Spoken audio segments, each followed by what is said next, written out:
That's a sound you've probably heard. We have some shopping to do. Elliot is pushing the grocery cart.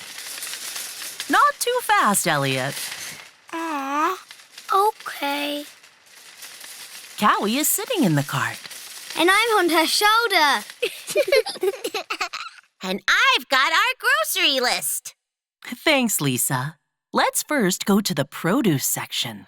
We need vegetables for tonight's salad.